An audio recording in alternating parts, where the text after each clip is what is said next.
नमस्कार।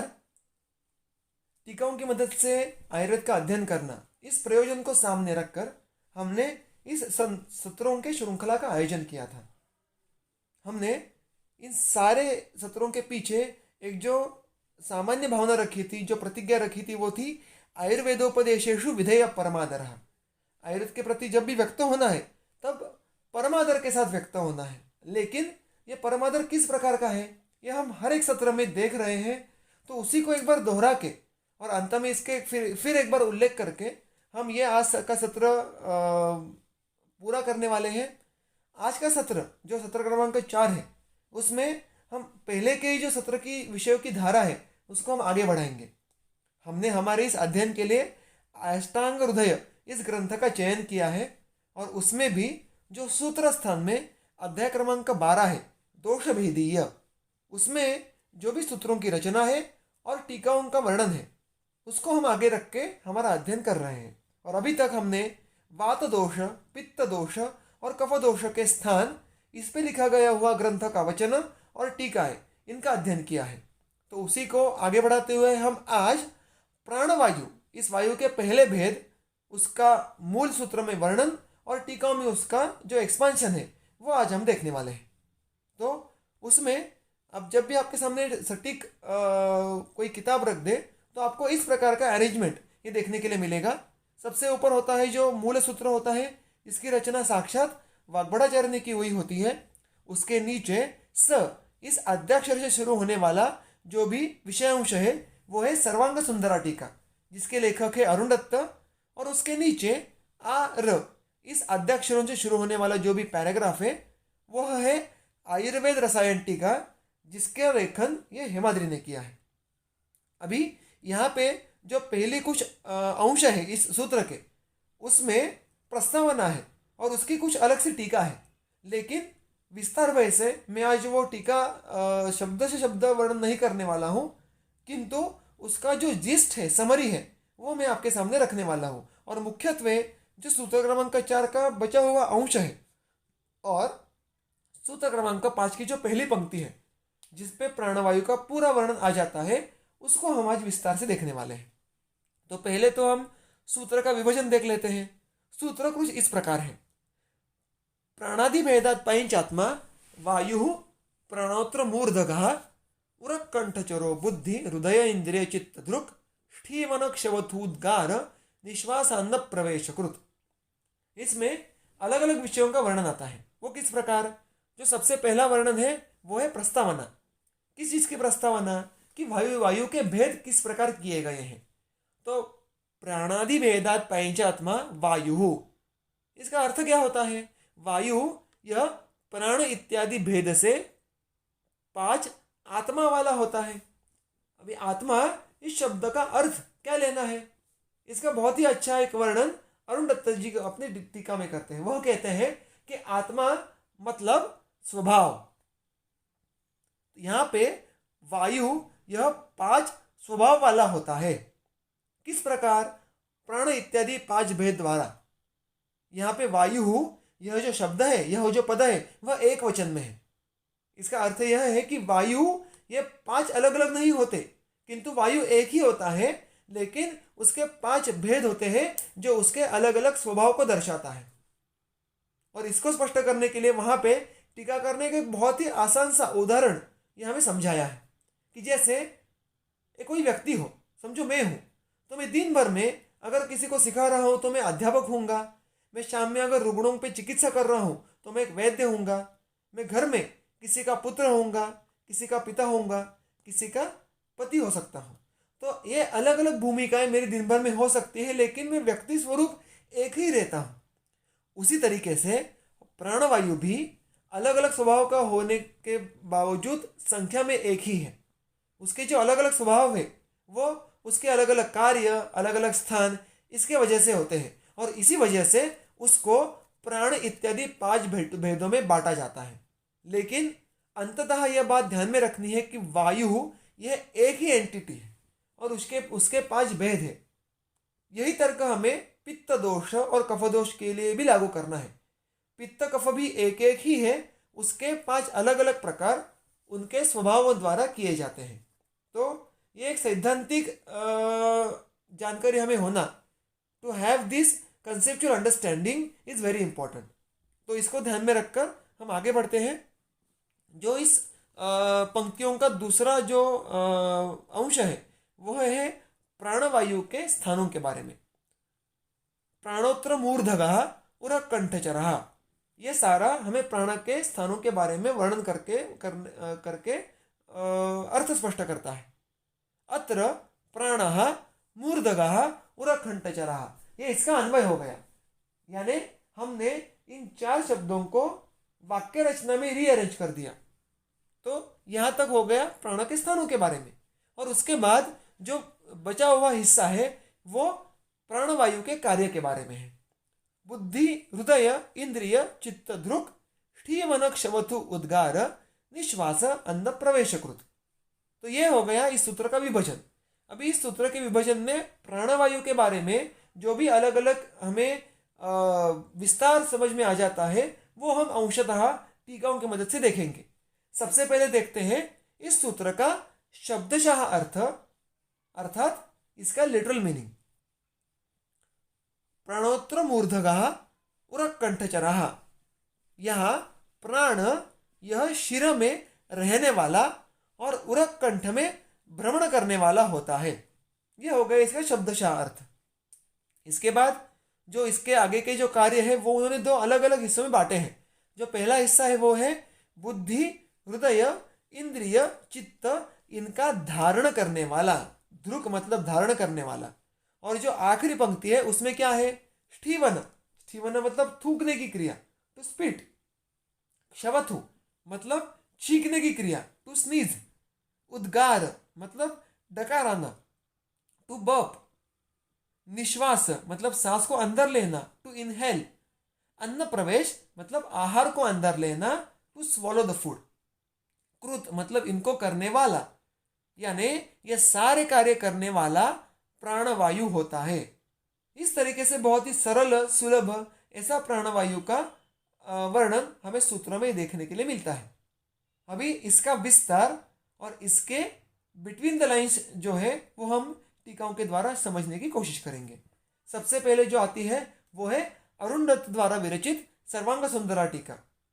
उसका जो पहला अंश है, अत्र एषु मध्ये प्राणः वायु मूर्धगः शिरसि स्थितः उरकंठञ्च चरति।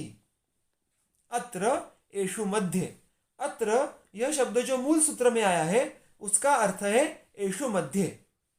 अत्र इस शब्द का शब्दशः अर्थ है इनके बीच। एषु मध्ये यानी इनके बीच, अमोंग दीज। इनके बीच मतलब किनके बीच? तो प्राणादि के बीच। मतलब यहाँ पे जो प्राणादि के बीच प्राणः वायु, 5 प्रकारों में जो पहला प्रकार है वह प्राणवायु किस प्रकार है? तो वह है मूर्धगः। ये जो मूल जो शब्द आया है टीका में उसके 2 अंश हम कर सकते हैं, मूर्धा और ग। यह गमगच्छ क्रियापद का एक रूप आ जाता है। मूर्धा मतलब क्या और ग मतलब क्या? तो इसका जो एलेबोरेशन है वो अरुण दत्त खुद इसके आगे करते हैं। मूर्धगः यानी शिरसि स्थितः। शिरसि यह जो शब्द है, यह जो पद है वह सप्तमी विभक्ति में है। हमने अभी तक के सारे सत्रों में विभक्तियों का एप्लीकेशन हम कैसे कर सकते हैं यह बार बार उदाहरणों के साथ देखा है। वैसे भी हम आज भी करने वाले हैं कि शिरसि यह सप्तमी विभक्ति का एक पद है, और सप्तमी विभक्ति का जो कर्ण, ये जो हमेशा मतलब होता है, अर्थ होता है, वह है अधिकरण। अधिकरण यानी किसी विशिष्ट स्थान में या किसी विशिष्ट जगह पे, एट सम स्पेसिफिक लोकेशन। तो यहाँ पर भी शिरसि सप्तमी विभक्ति के द्वारा हमें यह दर्शाता है कि शिर प्रदेश में स्थित, स्थितः। ये शब्द तो आपको सबको बिल्कुल पहचान वाला होगा। स्थित का उपयोग हम भारतीय अनेक भाषाओं में करते हैं। जो उसका मूल धातु है, जो वर्ब है, वह है स्थातिष्ठ, जिसका लिटरल मीनिंग है टू स्टैंड और टू स्टे और टू रिसाइड। मतलब प्राणवायु ये शिर प्रदेश में स्थित रहता है, यानी वहां पे उसका एक घर जहाँ पे वह रह सकता है, निवास कर सकता है। इसलिए मूर्धा यह प्राणवायु का प्रधान स्थान हो जाता है। उसका वर्णन बाकी स्थानों से अलग किया है। टू रिसाइड मतलब वहां पे रहना, ये उसका वहां पे प्रामुख्य दर्शाता है। तो मूर्धगः, इससे हमें यह समझ में आता है कि प्राण का मुख्य आवास, रहने का स्थान, रेसिडेंट, यह शिर प्रदेश है। उसके साथ साथ उरा कंठंच, इसके आगे जो दो शब्द आए हैं वो दोनों कौन सी विभक्ति में है? जो दोनों द्वितीय विभक्ति में है। और यहाँ पे जो च ये शब्द आया है उसका अर्थ है और। तो उर और कंठ में ये इसका हिंदी का भाषांतर हो गया। क्या? चरती। चरती इस क्रियापद का अर्थ है चर, यानी टू गो। ये जो मूल धातु है, it indicates a continuous mobility, the continuous moment. तो चर मतलब उस जगह पे जो हमेशा आते जाते रहता है, वो उर और कंठ देश में चरण करने वाला प्राणवायु है। तो फर्क देखिए आप, उन्होंने मूर्धा के बारे में, शरक के बारे में कहा है कि स्थित है, लेकिन उर और कंठ के बारे में कहा है कि वहां पे वो चरण करता है। तो उसका जो प्रमुख हेड ऑफिस हो गया वो हो गया शिर प्रदेश, और वहां जहां पे वो अप डाउन करता है, आते जाते रहता है, वो सेकेंडरी लोकेशन जो उसके है वह है chest region and throat region, उर प्रदेश और कंठ प्रदेश। तो देखो कितने मामूली से संस्कृत के अंडरस्टैंडिंग के बाद हमें प्राणवायु के स्थानों के बारे में इतनी बड़ी जानकारी प्राप्त होती है। और यह खासियत होती है टीकाकारों की, वह वाग्भटाचार्य क्या कहना चाहते हैं इसको बहुत ही सुंदर तरीके से हमारे सामने वर्णन करके रख देते हैं। तो यह हो गया इस टीका का पहला अंश। उसके बाद जो आगे का अंश है वो है तथा बुद्ध्यादीनाम धारकः तथा ष्ठीवनादि क्रिया ष्ठीवनम मुखस्रावोद्गारः। तो यह अरुण दत्त की टीका का आगे का अंश है। ये टीका बहुत ही सरल है, इसमें कोई ज़्यादा विस्तार की बात नहीं है। तथा इस पहले शब्द का अर्थ है उसी तरीके से, जस्ट लाइक दैट। क्या? बुद्ध्यादि नाम। बुद्ध्यादि नाम, यहाँ पे बुद्धि आदि, आदि मतलब उन्होंने यहाँ पे और आगे जो भी उन्होंने हृदय, इंद्रिय, चित्त एक्सेट्रा, यह अर्थ ये दर्शाता है। तो बुद्धि इत्यादि का, बुद्ध्यादि नाम, यह षष्ठी विभक्ति का बहुवचन का पद है। तो षष्ठी विभक्ति हमें क्या दर्शाती है? इनका, इनकी, इनके, इस प्रकार का अर्थ दर्शाती है। और इसीलिए यहाँ पे बुद्धि इत्यादियों का यह अर्थ इस पद का होता है। बुद्धि इत्यादियों का क्या? धारकः, धारण करने वाला। तो जो ध्रुव शब्द था, मूल शब्द, उसका अर्थ क्या दिया अरुण दत्त जी ने यहाँ पे? धारक, धारण करने वाला। उसके बाद आता है तथा ष्ठीवनादि क्रिया, तथा फिर एक बार वही शब्द इस्तेमाल किया है उसी तरीके से। प्राणवायु और क्या करता है? ष्ठीवनादि क्रिया, ष्ठीवन इत्यादि क्रिया को करने वाला। मतलब ये जो प्राणवायु है वह बुद्धि इत्यादि क्रियाओं को, बुद्धि इत्यादियों को धारण करने वाला तथा ष्ठीवनादि क्रिया को करने वाला होता है। तो इस टीका में तो अरुण दत्त ने कुछ ज्यादा विस्तार नहीं किया है, सिर्फ जो बात ग्रंथ ने की है उसको थोड़ा अधिक स्पष्ट कर दिया है। जो मुख्य उसका वर्णन करते हैं वह है ष्ठीवन इसके बारे में। तो ष्ठीवन, इस परिभाषा के बारे में अरुण दत्त जी कहते हैं ष्ठीवन मुखस्रावोद्गारः। ष्ठीवन मतलब क्या? मुखस्राव का उद्गार। तो उद्गार, इस शब्द के दो अलग अलग अर्थ हमें संस्कृत में देखने के लिए मिलते हैं। एक जो अर्थ सबको कॉमनली पता है वह है इजेक्टिंग, मतलब बाहर निकालना। हम जैसे डकार देते हैं वो भी एक बाहर निकालने का तरीका है। और जो दूसरा अर्थ है उसका अर्थ वॉमिटिंग भी होता है। तो यहाँ पे मुखस्राव का उद्गार मतलब टू इजेक्ट द मुखस्राव, मुंह में जो भी स्राव आने वाला है उसको मुंह से बाहर निकाल देना, इसको ष्ठीवन कहना है। इस प्रकार के एक डेफिनेशन हमें अरुण दत्त जी कहते हैं। It is nothing but definition of spitting. थूकना किसको कहना है, इसकी बहुत ही सरल परिभाषा हमें अरुण दत्त जी ने यहाँ पे दी है। टीकाकारों का ये काम बहुत जगह रहता है कि जो भी परिभाषाएं ग्रंथ में आती है उनको बहुत ही सुस्पष्ट तरीके से आपके सामने रख दे, तो आगे जाके इनके बारे में कोई कंफ्यूजन ना हो। और इसलिए यहाँ पे उन्होंने ष्ठीवन इस शब्दों को सुस्पष्ट किया है।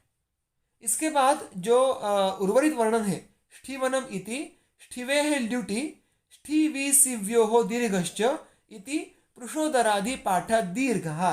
ये सारा वर्णन यह व्याकरणों पे नियम पे आधारित है। मैं इसके बारे में अधिक डिटेल में जानने वाला नहीं हूँ, क्योंकि ये समझने के लिए बहुत ही मुश्किल होगा अगर संस्कृत के व्याकरण की जानकारी बिल्कुल नहीं हो। तो अभी अभी के लिए हमारा जो भी सारे श्रोते हैं उनको शायद ये समझ में थोड़ी मुश्किल हो जाए। मैं यह बात ध्यान में रख के मैं अरुण दत्त जी से माफ़ी मांग पर इस अंश को अभी वर्णन करने के लिए बिल्कुल नहीं लेने वाला, और यहाँ पे ये जो अरुण दत्त जी की टीका है इसको पूर्ण करने वाला हूँ। इसके बाद जो हमारे सामने टीका आती है वो है टीका क्रमांक 2, यानी आयुर्वेद रसायन टीका, जिसकी रचना की है हेमाद्रि ने। वो क्या कहते हैं, उसकी पहली पंक्ति देखिए, प्राणस्य स्थान कर्माणि आह प्राणः अत्र इति। तो हेमाद्रि पहले हमें ये कह रहे हैं कि इस सूत्र में एग्जैक्टली किस चीज का वर्णन है, प्राणस्य। फिर एक बार षष्ठी विभक्ति आ गई, मतलब प्राण के, स्थान कर्माणि, स्थान और कर्म, इनको आह, आह मतलब कहे गए हैं, दे आर टोल्ड। तो प्राणस्य स्थान कर्माणि आह, इसका अर्थ है प्राण के स्थान और कर्म कहे गए हैं। The locations and the functions of prana are being told in this सूत्र। वो कौन सा सूत्र है, प्राणोत्र इति। प्राणोत्र, यहां से जो सूत्र का अंश शुरू होता है इस सूत्र में। तो ये बहुत ही सरल लेकिन बहुत ही जरूरत वाली टीका हेमाद्रि हर सूत्र के पहले लिखते हैं। उसके बाद आगे का अंश देखेंगे, प्राणस्य मूर्धा अवस्थिति स्थानम उरहा कंठस्य विचरण स्थानम। इसका अर्थ क्या है, देखो हर एक शब्दों को देखेंगे। फिर एक बार प्राण से ये पद आ गया, इसकी विभक्ति क्या है, षष्ठी विभक्ति, मतलब प्राण के क्या, मूर्धा मतलब शिर, हेड रीजन, क्या है, अवस्थिति स्थानम। इस शब्दों को बहुत ही सुंदर तरीके से हेमाद्रि ने उसको चयन किया है। अवस्थिति स्थानम, इसका शब्दशः अर्थ होता है वासः, प्रतिष्ठा, यानी अ प्लेस ऑफ रेसिडेंस और अ प्लेस ऑफ एस्टेब्लिशमेंट। तो जैसे हमने पहले देखा था कि प्राण जहाँ पे हमेशा स्थित होता है, जो उसका घर है, निवास है, एबोर्ड है, वह क्या है, वह है शिर प्रदेश यानी मूर्धा। और इसलिए हेमाद्रि कहते हैं कि वो उसका अवस्थिति स्थान है, it is a place of residence, a place of establishment. तो फिर उरकंठ क्या है, हेमाद्रि कहते हैं उरकंठ च, उर और कंठ विचरण स्थानम। विचरण स्थानम मतलब क्या, तो हमने देखा था कि विचरण का अर्थ होता है गमन, अ प्लेस ऑफ मूविंग और रोमिंग और वॉन्डरिंग। तो जहां पे ये प्राणवायु आते जाते रहता है, वहां पे हमेशा के लिए स्थित नहीं रहता है, बल्कि जब भी उसको काम करने होते हैं, कार्य करने होते हैं, तो वहां पे आके वो कार्य करके जाता है, जस्ट लाइक अ ऑफिस और work place for a person. देखिए, समझो हमें आहार को अंदर लेने की क्रिया करनी है, जिसको अन्न प्रवेश बोला है, तो उसके लिए प्राणवायु हमारे कंठ में आकर उसका कार्य करेगा। वो कार्य होने के बाद वो वहां से निकल भी जाएगा। वैसे ही अलग अलग कार्यों के लिए उसको कंठ में भी आना पड़ सकता है। वो वहां पे कार्य करके फिर एक बार खुद के शिर प्रदेश नाम के घर में जाके स्थित होने वाला है। लेकिन शिर में उसके कार्य करते करते जब भी उसके कार्य खत्म हो जाए, उसको अभी इमीडिएटली कोई कार्य ना हो, ऐसा हम जब भी अगर थ्योरेटिकली मान ले, तो भी वह शिर प्रदेश में ही रहने वाला है।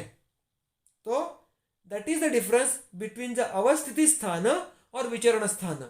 और यह वर्णन आगे जाके हर वायु के बारे में आता है। और अगर आप अष्टांग संग्रह का मूल ग्रंथ और मूल सूत्र पढ़े, तो उन्होंने उनके वर्णन में भी खुद ने इसके बारे में स्पष्ट रूप से रचना की हुई है। तो ये हमें चिकित्सा में बहुत ही उपयुक्त साबित होता है। वो किस तरीके से, वो हम इस हमारे अध्ययन के अंत में देखने वाले हैं। इसके आगे जाते हैं। इसके आगे की जो टीका है वह क्या है, बुद्ध्यादि धारणम ष्ठीवनादिकरणम च कर्म हृदयम मनोधिष्ठानम चित्तम मनः इंद्रियाणि चक्षुरादिनी। फिर एक बार बहुत ही सरल एवं सुलभ टीका है, बुद्धियादि धारणम। प्राणवायु का कर्म क्या है? बुद्धि इत्यादि का धारण करना। तो ध्रुक इसका जो अर्थ है वो हेमाद्रि भी धारण इसी तरीके से लेते हैं। फिर है ष्ठीवन आदि करणंच कर्म, मतलब ष्ठीवन इत्यादि क्रियाओं को करना यह उसका कर्म है। यह बात भी बहुत सुस्पष्ट है। उसके आगे हृदय मतलब क्या है? तो हृदयम मनोधिष्ठानम। हृदय का अर्थ है मन का अधिष्ठान। तो जहां पे मन रहता है उसको हृदय कहना है। ऐसी परिभाषा यहाँ पे हेमाद्रि ने की है।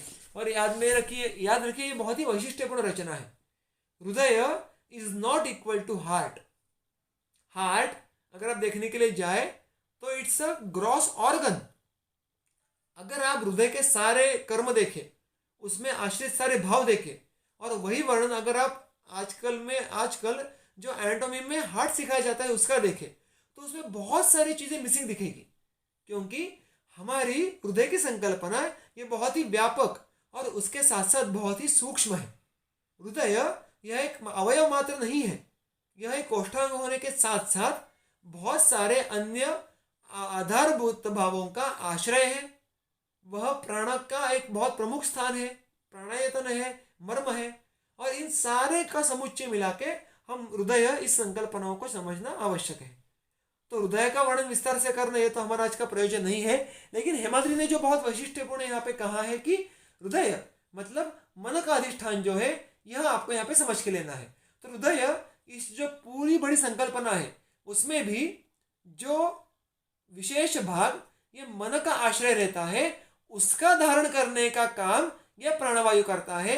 यह दर्शाने की कोशिश हेमाद्रि यहाँ पे कर रहे हैं। तो इसका जो थोड़ा एलेबोरेशन है वो किस तरीके से होता है, ये बात हम इस स्लाइड के बाद देखने वाले हैं। तो चित्तम मनः, ये उसके आगे का जो वर्णन है। चित्त मतलब क्या? तो मन, जिसको हम माइंड कहेंगे। तो ये भी बहुत ही आसान सा उसका सुस्पष्टीकरण है। और इंद्रियाणी मतलब कौन से? तो इंद्रियाणी मतलब चक्षुरादीनी। तो ये सारी चीजें ये तो हम सबको पता होती है, तो इसमें कोई बहुत चर्चा करने की बात नहीं। तो यहाँ पे दोनों टीकाएं ये पूर्ण हो जाती है। लेकिन इन टीकाओं के द्वारा हम हमारा अंडरस्टैंडिंग, हमारा आकलन कैसे बढ़ा सकते हैं, कैसे एक्सपांड कर सकते हैं, ये हम इसके बाद देखेंगे। So to start with the few discussion points, सबसे पहला जो यहाँ पे जो मुद्दा था वो था प्राण के स्थान, जो दो प्रकार के थे। कौन से थे? अवस्थिति, अ प्लेस टू स्टे, और विचरण, अ प्लेस टू मूव। लेकिन यहाँ पे एक कंसेप्चुअल जो क्वेश्चन है, जो संशय है, जो आपके और हमारे मन में इमीडिएटली आना चाहिए कि वायु को एक स्थान कैसे हो सकता है? वायु हो सदा गतित्वेन स्थानम नास्ति एव शाश्वतम, प्रायः शाश्वतचरत्वेपि साधर्म्य स्थानम उच्यते।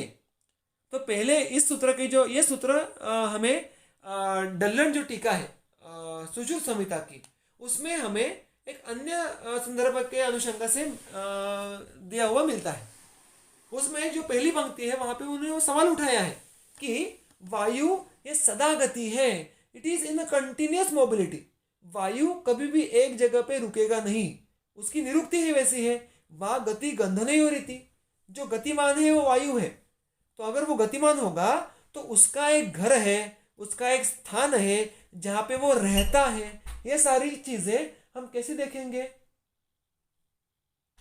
तो ये बात जानना बहुत जरूरी है कि सदा गति, जो सदा चलने वाला है, उसका कोई एक स्थान ये होना असंभव है। ऐसा सवाल आने के बाद उसका उन्होंने निराकरण किस प्रकार किया है? तो प्रायः शाश्वत चरत्वेपि साधर्म्या स्थानमुच्यते, मतलब शाश्वत यानी कंटिन्यूअस मोबिलिटी में होने के बावजूद हम उसका जो स्थान कहते हैं वो किस बलबूते पे कहते हैं? साधर्म्यात। धर्म यानी क्या? तो धर्म का अर्थ है कैरेक्टर और नेचर।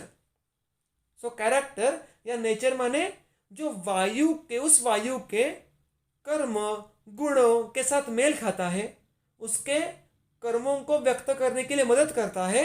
ऐसे स्थान को उन्होंने स्थान कहा है, ना कि जहां पे जाके वो स्थिर होता है, शांत होता है।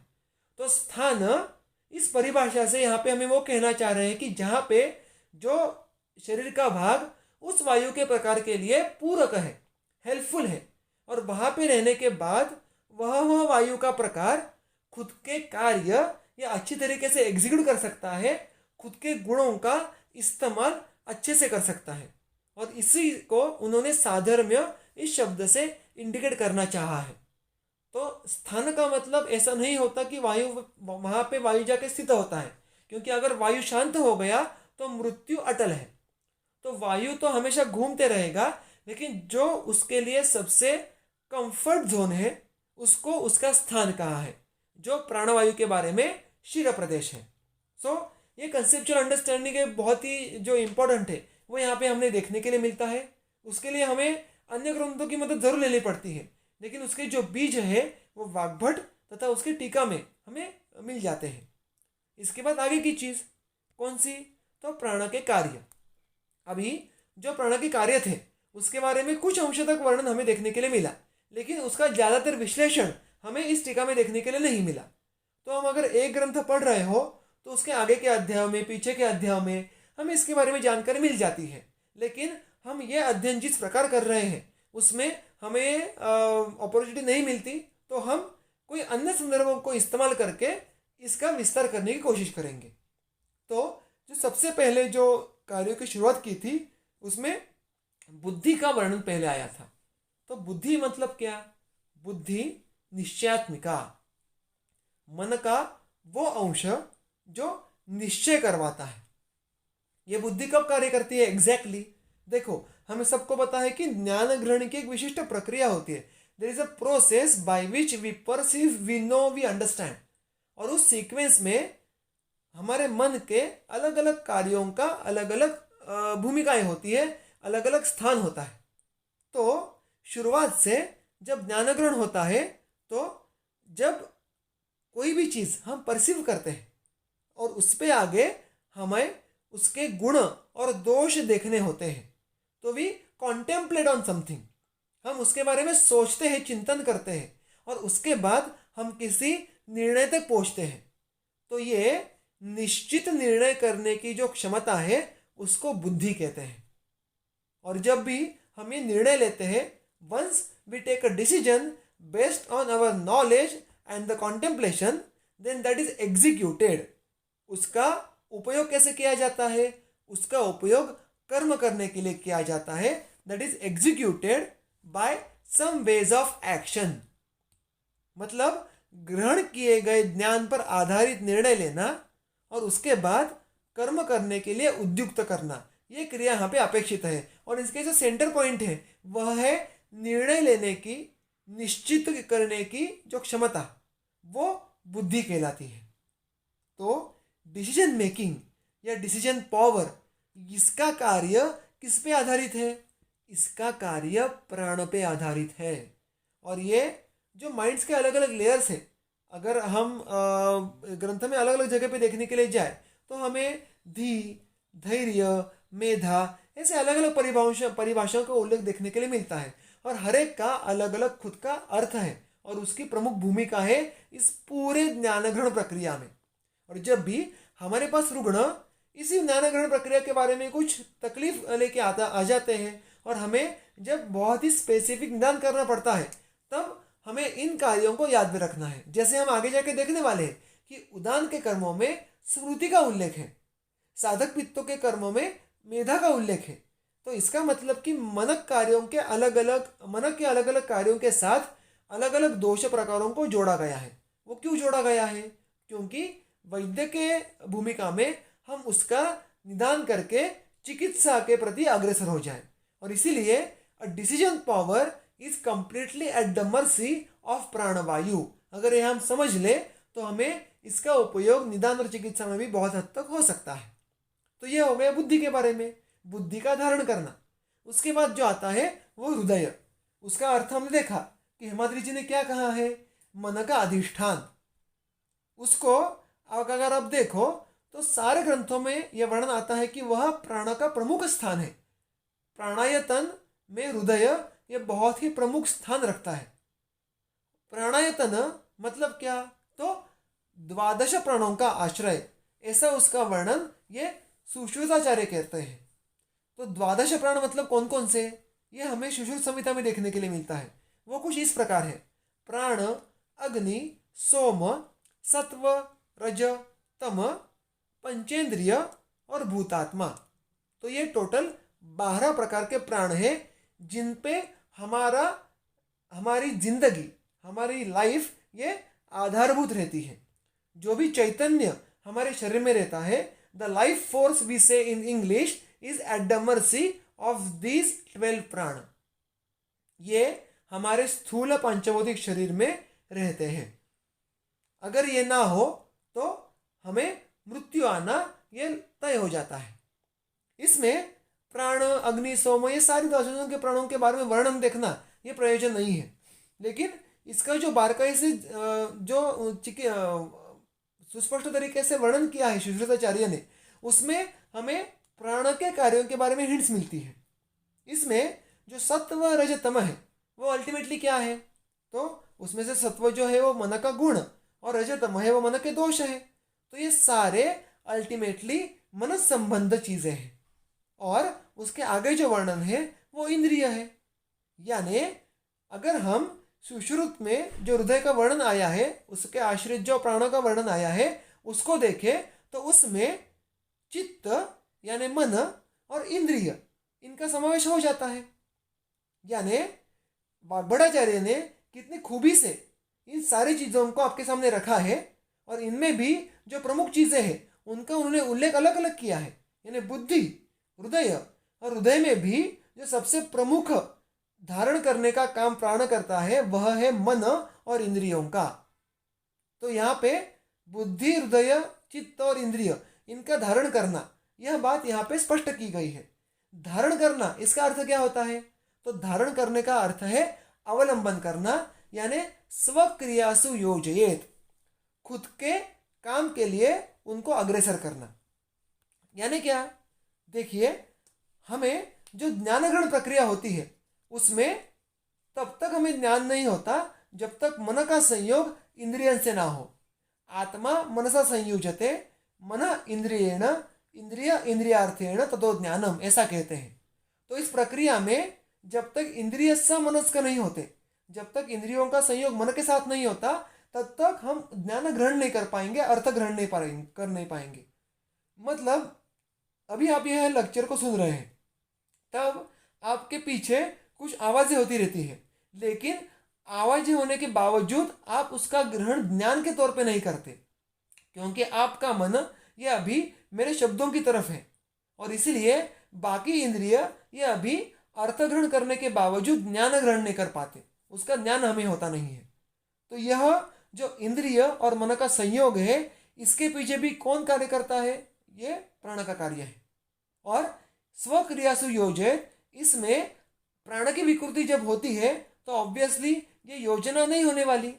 तो जो प्रकृति करता है उसकी विकृति से विकार उत्पन्न होने वाले हैं, यानी बुद्धि, हृदय, मन और इंद्रिय, इनके विकार कर्तृत्व का भी निर्देश यहाँ पे हमें वाग्भटाचार्य ने इनडायरेक्टली कर दिया है।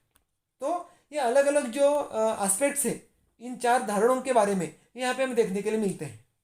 इसका प्रैक्टिकल सिग्निफिकेंस हमने कैसा देखना है?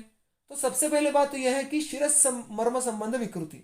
अगर आप विशेषतः चरक संहिता में जो सिद्धि स्थान में 9वां अध्याय है त्रिमर्मीय सिद्धि, उसमें मर्म संबंधी बहुत ही सुंदर तरीके का वर्णन है। वहां पे त्रिमर्म, उसमें सबसे प्रधान, सबसे पहले जो वर्णन आता है वह शिरोमर्म का आता है। शिरोमर्म में उन्होंने वहां पे दोष प्रकोप जन्य मर्माघात का भी वर्णन किया है। मर्माघात 2 प्रकार से होते हैं, एक तो बाह्याभिघात यानी एक्सटर्नल ट्रॉमा, या इंटरनली यानी दोष प्रकोप होना और उस दोष प्रकोप के द्वारा मर्म का अभ्यंतर आघात होना। और यह बात व्यवहार में हमें बहुत बार देखने के लिए मिलती है। और अगर आप उसका वर्णन मूलतः पढ़े तो आपको ये बिल्कुल समझ में आ जाएगा कि जब भी शिरोमर्म का आघात होता है बाह्य या अभ्यंतर, तो इस प्राण के बहुत सारे कार्यों में विकृति उत्पन्न हो जाती है, और तब हमें इस शिरोमर्म और प्रामुख्य से प्राणवायु की चिकित्सा करने का अवसर मिलता है, हमें उसकी जरूरत होती है। और फिर यहाँ पे मैंने जैसे यहाँ पे आखिरी बिंदु लिखा है कि नस्य या शिरस्नेहन कर्मों का महत्व हाईलाइट हो जाता है। तो अगर नस्य शिरस्नेहन, इन कर्मों के बारे में, इन कर्मों के महत्व के बारे में ज़्यादा समझना हो तो हमें प्राणवायु को समझना होगा, और उसके दोनों के जो बीच की लिंक है यानी शिरमर्म के बारे में, उसके लिए हमें चरक संहिता सिद्धिस्थान 9वें अध्याय को पढ़ना होगा। उसके साथ साथ अगर आप इसी ग्रंथ के निदान स्थान के जो आखिरी का अध्याय है, अध्याय क्रमांक 18, उसको देखने के लिए जाए तो वहाँ पे हमें हर एक वायु के बारे में, यहाँ पे मैंने प्राण का उल्लेख किया है, लेकिन वैसे उदान, समान, व्यान, अपान, इन सारे वायुओं के अलग अलग प्रकोप के हेतु और अलग अलग व्याधियों का निर्देश वर्णित किया गया है। तो यह एक बहुत ही वैशिष्ट्यपूर्ण कंट्रीब्यूशन जो चरक और सुश्रुत में हमें डायरेक्टली नहीं मिलता, वो वाग्भट में मिल जाता है, और इसका व्यावहारिक उपयोग बहुत ज़्यादा है। हमें रुग्ण जब भी वात प्रकोप का कोई विशिष्ट हेतु कहता है तो हमें सिर्फ वात प्रकोप, यहाँ तक उसका ज्ञान ग्रहण ना करके कौन से प्रकार का वायु प्रकोप हो रहा है ये हम अगर समझ पाए तो हमारा निदान और अल्टीमेटली चिकित्सा ये और ज़्यादा प्रिसाइज और स्पेसिफिक हो जाती है। सो दिस अंडरस्टैंडिंग ऑफ विशिष्ट हेतु and विशिष्ट व्याधि of each and every type of vayu is very important clinically for the diagnosis and the for the treatment as well। तो ये भी मैं आपको एक रिक्वेस्ट करूँगा कि जो ये अध्याय है इसमें जो ये वर्णन है ये आप ज़रूर खोल के देखिएगा, और आप अगर ये पढ़ेंगे तो आपको खुद में खुद समझ में आ जाएगा कि इसका प्रैक्टिकल रेलेवेंस कितना ज़्यादा है। इसके साथ साथ एक जो थोड़ा सा दुर्लक्षित जो विषय है, निग्लेक्टेड टॉपिक इज प्राण दृष्टि में भेषज सेवन काल। हम बहुत बार औषध सेवन काल का ज़्यादा प्रयोग हमारे व्यवहार में करते नहीं है। अगर हम करने के लिए जाए भी तो हम खाने से पहले, खाने के बाद, मतलब अपान काल या व्यान उदान काल, इनके बारे में ज़्यादा सोचते हैं। प्राण दृष्टि जब हमें देखने के लिए मिले तो ग्रंथ ने उसके लिए भेषज कालों में 2 प्रकार के कालों का वर्णन किया है। एक तो है सग्रास, मतलब हर खाने के कोले के साथ साथ, और उसके बाद दिया है ग्रासांतर, मतलब 2 कोलों के बीच, सो विद द बाइट और बिटवीन द टू बाइट्स। ऐसे दोनों काल उन्होंने प्राण दृष्टि में औषधि सेवन के लिए कहे गए हैं, और हम दुर्दैववशात बहुत ही कम समय इन कालों के बारे में सोचते हैं, क्योंकि हमें आइदर इनके बारे में पैसिवली पता होता है लेकिन इनके बारे में सोचता नहीं है, या इनको प्रयोग में कैसे लाए इसके लिए हमें प्राणों की दृष्टि, प्राण के दृष्टि के लक्षण, उसके हेतु, इनके बारे में जानकारी नहीं होती। तो मैं ऐसी अपेक्षा करूंगा कि आज के इस वर्णन के बाद आपको प्राणवायु के जो स्थानों में भिन्नत्व है, उसका अवस्थिति स्थान, उसका विचरण स्थान, उसके जो अलग अलग कार्यों के बारे में टीका में वर्णन आया है, और उसका जो व्यावहारिक उपयोग है, इसको जोड़ के अल्टीमेटली इसका प्रयोग हमें चिकित्सा में करना है। और इसीलिए मैंने जैसे आपको पहले ही कहा था कि परमादर व्यक्त करने की जो ग्रंथ की अपेक्षा है वो किस प्रकार है, उसका वर्णन हमें अष्टांग हृदय के आखिरी के अध्याय में देखने के लिए मिलता है। वो वहाँ पे कहते हैं कि पाठ, अवबोध और अनुष्ठान, इन साधनों के द्वारा हमें परमादर व्यक्त करना है। तो पाठ यानी टू रीड एंड मेमोराइज, अवबोध मतलब जो चीज़ आप और हम मिलकर कर रहे हैं, टू अंडरस्टैंड और कॉन्टम्पलेट, और इसके आगे जो हम सबको खुद के क्लिनिक में, चिकित्सालय में करना है वो है टू अप्लाई फॉर धातु सम्य क्रिया। तो मैं ऐसी अपेक्षा करता हूँ कि इस प्राणवायु के जो मूल सूत्र है और टीका है उसमें से जो कुछ अंश के बारे में हम आज चर्चा कर पाए, उसका उपयोग हमारा आप ज़रूर हमारी चिकित्सा में करेंगे। जो संदर्भ अलग अलग हमने इसके पहले स्लाइड में देखे उसका वाचन आप ज़रूर करेंगे, और उसका भी प्रयोग आप रुग्णों के धातु सम्य क्रिया के लिए करने की पूरी कोशिश करेंगे। तो इसी अपेक्षा से मैं मेरा आज का इस सत्र का समापन करता हूँ। धन्यवाद। आपके फीडबैक्स का और आपके सुझावों का मुझे इंतजार रहेगा। आप सबका फिर एक बार मनपूर्वक